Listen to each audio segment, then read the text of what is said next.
जो ओरिजिनल हमारा वो होता है वो चेंज नहीं होता। क्यों? क्योंकि ताकि हम उसे यूज कर सकें बार बार। क्योंकि अगर हमारा जैसे हम कोई वैल्यू इनिशियलाइज करते हैं, जैसे इंट प्राइस इक्वल्स टू 10 दे दिया मैंने, तो अगर मैं अब उसका इंस्टेंस बनाऊं तो वो उसकी इनिशियल वैल्यू कहाँ से शुरू होगी? 10 से। तो मुझे बार बार उसकी इनिशियल वैल्यू भी चेंज करनी पड़ेगी और फिर यूज करने के लिए उसे दोबारा डिक्लेयर भी करना पड़ेगा। लेकिन अगर मैं खाली एक ग्लोबल वेरिएबल सेट कर दूं कि एंड प्राइस है, उसकी वैल्यू 0 है, और फिर उसकी वैल्यू कहीं पे भी डालता रहूं, तो वो मेरे पास क्या हो गई? कॉपी हो गई एक ऑब्जेक्ट की। ऐसी इसमें होता है, राइट? तो ये ऑब्जेक्ट इस क्या हो गए? क्लास के मेथड के ऑब्जेक्ट्स हो गए जो हमने कॉपी बना रखी है और यूज करते हैं अपने लेआउट में। जैसे इसका एक एग्जांपल ये भी हो सकता है, जैसे जब कंस्ट्रक्शन करवाते हैं तो हम आर्किटेक्ट से एक फ्लोर प्लान बनवाते हैं कि यार एक डिज़ाइन बना के दे दो कि हमारे घर कैसे होंगे। तो जब वो फ्लोर प्लान हमारे पास प्लानिंग होती है तो वो घर तो नहीं होते हैं, राइट? एक प्लान है कि ओके हम ऐसा डिजाइनिंग है कि ऐसा बनवाएंगे। जब हम उसमें एक्चुअल बनवाते हैं तो जरूरी नहीं है फ्लोर प्लान जैसा है बिल्कुल एग्जैक्टली, कुछ चेंजेस होते हैं। कुछ चेंजेस, एक रूम यहाँ पे हो तो हम यहाँ बनवा लें, या हमें लगे कि ये स्पेस ज़्यादा अच्छी यूज़ हो रही है।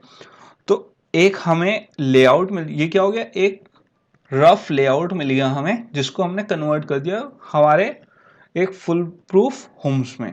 तो ऐसी टेक्स्ट व्यू क्लास हो गई। टेक्स्ट व्यू क्लास क्या हो गई? एक फ्लोर प्लान हो गया जो हमारे पास प्लान है कि हमें क्या करना है, लेकिन उसको कन्वर्ट करके यूजफुल चीज में हमने खुद बनाया है, राइट?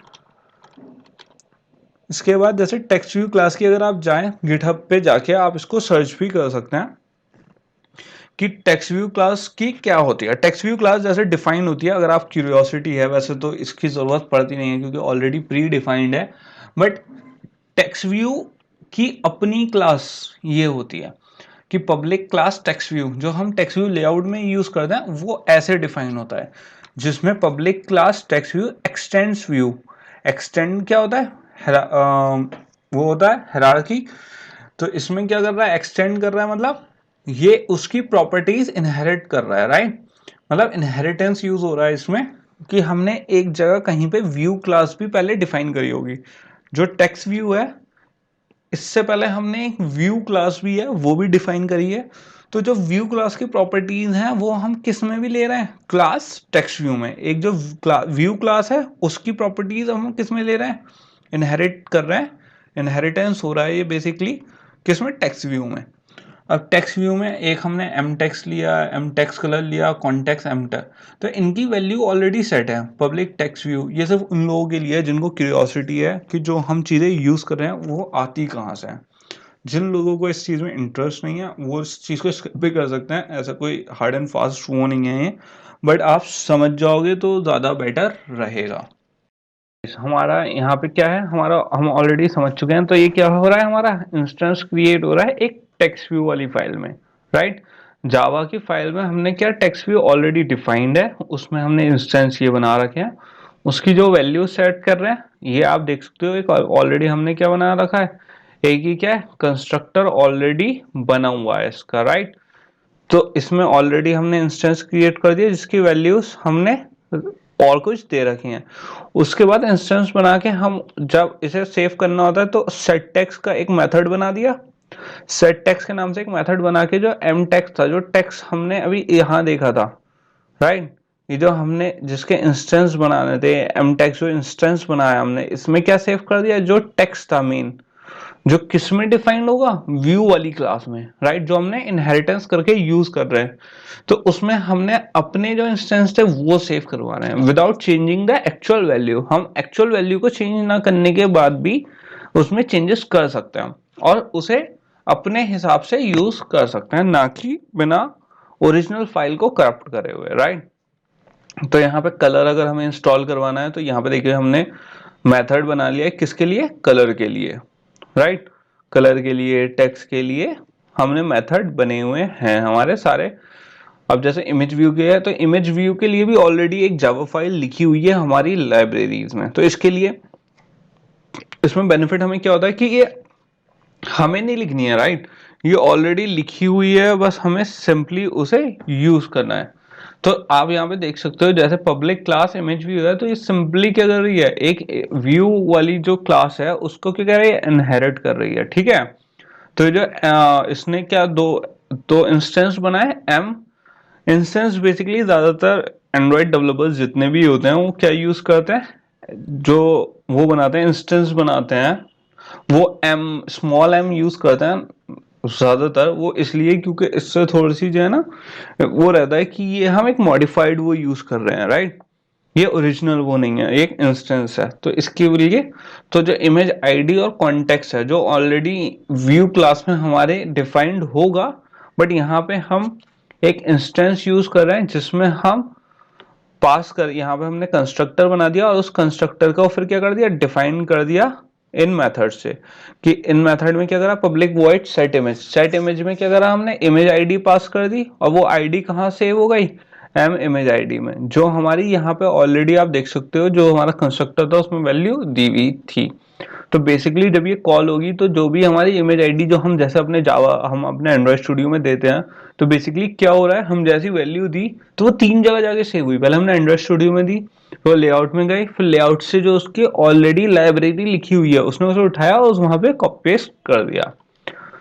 तो ये इमेज व्यू का एक पूरा वो है, ओवरव्यू है। आप लोग इस चीज को जाके ऑनलाइन भी सर्च खुद से पढ़ सकते हो, जिसको इसमें इंटरेस्ट हो कि बिहाइंड द सीन्स हमारा कैसे वर्क कर रहा है। बट ये हमारी किसी वर्क का है नहीं, क्योंकि ये सिर्फ एक आइडिया देने के लिए है कि कैसे वर्क करता है। हमें सिंपली एप्लीकेशंस जो है उस पर वर्क करना है।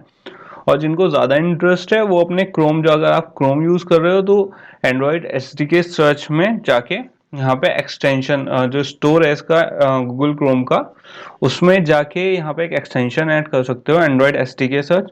तो ये आपको पूरा सोर्स व्यू दिखा देगा। ठीक है, जो इसके पूरे वो हैं कि अंदर तक की व्यू फाइल्स जो होती हैं उसके पूरी सोर्स कोड दिखा देगा, जिससे आपको ज़्यादा एक अच्छा आइडिया मिलेगा कौन सी चीज़ कैसे वर्क कर रही है। जैसे इंस्टॉल करने के बाद ये टेक्स्ट व्यू आ गया, इसका व्यू सोर्स कर दोगे आप, तो व्यू सोर्स में ये पूरा आ जाएगा कि क्या क्या होता है हमारे उसमें, राइट। कि कौन कौन सी क्लास होती है, पूरा ये ऑलरेडी लाइब्रेरी में हमारी टेक्स्ट व्यू जो हम यूज करते हैं टेक्स्ट व्यू, राइट, वो ऑलरेडी पूरा रिटर्न है और उसकी पूरी फाइल आपको ऐसे दिख जाएगी। आपको ज़्यादा इसमें वैसे टाइम वेस्ट करने की ज़रूरत नहीं है, इमेज व्यू की भी यहाँ पे फाइल है, क्योंकि ये चीज़ हम ऑलरेडी बहुत बार डिस्कस कर चुके हैं और हमें सिंपली इसके एप्लीकेशन में इंटरेस्ट है। अब जैसे हम ऑलरेडी देख चुके हैं, हम क्या करते थे, एक डेटा टाइप लेते थे, एक वेरिएबल नेम लेते थे और एक इनिशियल वैल्यू। तो जो एक वेरिएबल होता था उसे डिफाइन करते थे उसके डेटा टाइप में, उसमें वैल्यू डाल देते हैं, राइट। ऐसे ही जब हम ऑब्जेक्ट क्रिएट करते हैं कैसे, कंस्ट्रक्टर की हेल्प से। कंस्ट्रक्टर क्या होता है, बेसिकली जो क्लास का नेम होता है। तो यहाँ पे जो हमारी टेक्स्ट व्यू है वो क्या है, क्लास है। तो इसमें डेटा टाइप क्या हो गया, क्लास का नेम हो गया, राइट। वेरिएबल नेम हमने कोई भी ले सकते हो, यहाँ पे जरूरी नहीं है प्राइस टेक्स्ट व्यू लो, प्राइस ले सकते हो, प्राइस व्यू, क्योंकि ये टेक्स्ट व्यू ही यूज कर रहे हैं तो इसलिए हमने सिंपली इसका नेम ले लिया प्राइस टेक्स्ट व्यू। और यहाँ पे न्यू करके, जो आप लोगों को सबको पता है सिंटेक्स ही होता है जावा में कोई चीज नई इनिशियलाइज करने का, न्यू करके टेक्स्ट व्यू में कॉन्टेक्स्ट दे दिया। ये कॉन्टेक्स्ट क्या है ये आगे डिस्कस करेंगे। बेसिकली जो भी आप इसमें वैल्यू दोगे ये वो होता है कॉन्टेक्स्ट, राइट। और इसे जैसे जैसे हम एग्जांपल्स आगे लेते रहेंगे आपको समझ में आता रहेगा ये कॉन्टेक्स्ट कैसे वर्क करता है। ठीक है, तो इसमें क्या होता है, वेरिएबल्स यहाँ पे क्या होता है, इनपुट आर्ग्यूमेंट्स हो गए, डेटा टाइप हो गया, ये न्यू आ गया, वेरिएबल नेम आ गया, राइट। तो अलग अलग वर्क करता है। इसमें इमेज व्यू भी आप देख सकते हो। इमेज व्यू में क्या है, यहाँ पे टेक्स्ट व्यू दिया था, यहाँ पे क्या हो गया, क्लास क्या यूज हो गया, इमेज व्यू हो गया कंस्ट्रक्टर के साथ। हम क्या बना रहे हैं, ऑब्जेक्ट। ऑब्जेक्ट क्या है, जो वेरिएबल है, राइट। ये क्या हो गया, एक ऑब्जेक्ट क्रिएट हो रहा है विथ कंस्ट्रक्टर। कंस्ट्रक्टर क्या है हमारा इसमें, इमेज व्यू, क्योंकि एक है क्लास का नेम, राइट। ऐसी ऑर्डर है तो सब ऑर्डर है, ऑर्डर बटन है तो बटन का बन गया submit order button. Cart view एक हमने अलग क्लास कैट व्यू कर दी तो उसकी हम कैटेगरी क्या दे सकते हैं, टाइगर। तो ये वाले जो वर्ड्स होते हैं ये हमारे कौन से होते हैं, जावा लैंग्वेज कीवर्ड्स, जो हमारे ऑलरेडी रिजर्व्ड हैं। ठीक है, ये कांस्टेंट वैल्यूज होती हैं, आप इसे चेंज नहीं कर सकते और ये कभी नल भी नहीं हो सकते। तो इसे क्या होता है, आइडेंटिफायर्स होते हैं एक जावा के प्रोग्राम में। तो न्यू हमारा ऑलरेडी लाइब्रेरी में एक ऑलरेडी डिफाइंड है। तो और क्या होता है, एक ऑब्जेक्ट होता है factory method, creating object with factory method. Factory method basically क्या होते हैं, जो ऑलरेडी वेल डिफाइंड होते हैं पहले से ही, जिसे सिंपली हमें बस यूज करना है एंड्रॉइड में, हमें उसे लिखना नहीं है। जैसे मीडिया प्लेयर हुआ, ठीक है, मीडिया प्लेयर क्या हो गया, एक डेटा टाइप हो गया। डेटा टाइप मतलब ये ऑलरेडी एक क्लास है जो वेल डिफाइंड हैगी। वेरिएबल लिया, नेम लिया हमने, प्लेयर जो मतलब क्या हो गया, एक ऑब्जेक्ट भी हो गया है, राइट। मीडिया प्लेयर हमने यहाँ मीडिया प्लेयर ले लिया, राइट। और जो फैक्ट्री मेथड नेम है वो क्या हो गया, डॉट क्रिएट। एक्सेस किसके थ्रू करते हैं, डॉट के थ्रू। यहाँ पे डॉट का यूज हो रहा है एक्सेस करने के लिए, तो डॉट क्रिएट। क्रिएट यहाँ पे फैक्ट्री मेथड कैसे हुआ, क्रिएट ऑलरेडी जावा की लाइब्रेरी में क्लास होगी जिसकी फंक्शनैलिटी ऑलरेडी लिखी होगी कि हमें क्या करना है, एक सॉन्ग यहाँ से स्टार्ट करना है। क्रिएट मतलब जब मीडिया फाइल्स में हमारे कोई सॉन्ग प्ले करना है तो उसके लिए क्या यूज करेंगे, सबसे पहले क्रिएट। क्रिएट मतलब हम एक जगह बना रहे हैं जहां पे क्या होगा कि उसे सॉन्ग के लिए एक स्पेस बनानी है और उसे सिंपली रन करना है। तो यहाँ पे क्या आ गया, कॉन्टेक्स्ट। कॉन्टेक्स्ट मतलब जिस क्लास में हम रन कर रहे हैं, कॉमा, और जो सॉन्ग को एक्सेस करने का, ये मैंने आपको ऑलरेडी बता चुका हूँ कि सॉन्ग्स रिसोर्स फोल्डर्स में से कैसे किसी चीज को एक्सेस करना है, चाहे वो हमारी इमेजेस हो गई, चाहे वो हमारी इमेजेस हो गई, या बटन हो गए, या कोई आइकन हो गया, या फिर सॉन्ग हो गए, ठीक है, मीडिया फाइल्स हो गई। तो ये क्या कर रहा है, उस सॉन्ग को एक्सेस कर रहा है। ये कॉन्टेक्स्ट क्या बता रहा है, कहाँ पे प्ले करनी है। और ये मीडिया फाइल क्या होगा, ऑब्जेक्ट डेटा टाइप होगा, उसका फैक्ट्री मेथड क्या हो गया, डॉट क्रिएट, ठीक है।